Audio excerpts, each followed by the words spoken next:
সকলোকে নমস্কাৰ জনাইছোঁ মোৰ উন্নতি ভিডিঅ'লৈ। আজি এয়া চিলাই আছোঁ শাৰী ফলছ। আপোনালোকে শাৰী ফলছ কেনেকৈ চিলাই অলপ জনাবচোন। মই এনেকৈ বহি লৈ এইফালে এটা পিন মাৰি লৈছোঁ। পিনটো ওচৰৰ পৰা দেখাই দিয়া।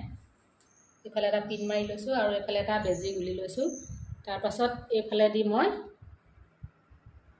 এইফালে ওচৰৰ পৰা দেখাই দিয়া। এইফালে মই এইখন হাত এনেকৈ ভৰাই লৈছোঁ। তাৰপাছত অকণমান আঙুলিটোৰে এনেকৈ সুমিয়াই নিছোঁ।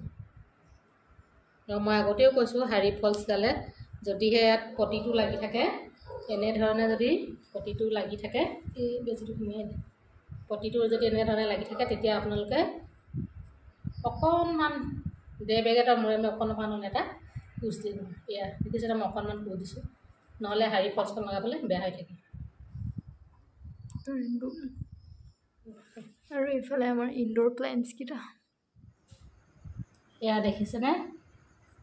দেখিছেনে ভালদৰে চাওক, মানে একদম ধুনীয়াকৈ এটা কোচ নোপোৱাকৈ ধুনীয়া হৈছে। দেখিছে এইফালে মুঠতে এই কোচ দি যোৱাৰ কাৰণে মানে চিলাবলৈ দিগদাৰ নহয়। আগতে মই যেতিয়া নাজানিছিলোঁ নহয় তেতিয়া একদম এখন শাৰী চিলালে 3 বাৰকৈ খোলোঁ, এইফালে মিলালে মিল নাখায় কাৰণে 3 বাৰকৈ খোলোঁ। তাৰপিছত ভাবিলোঁ এনেকৈ এটা সৰু সৰু কোচ দি যাম বুলি, অলপ দূৰে দূৰে, কিন্তু দেই ওচৰে নহয়।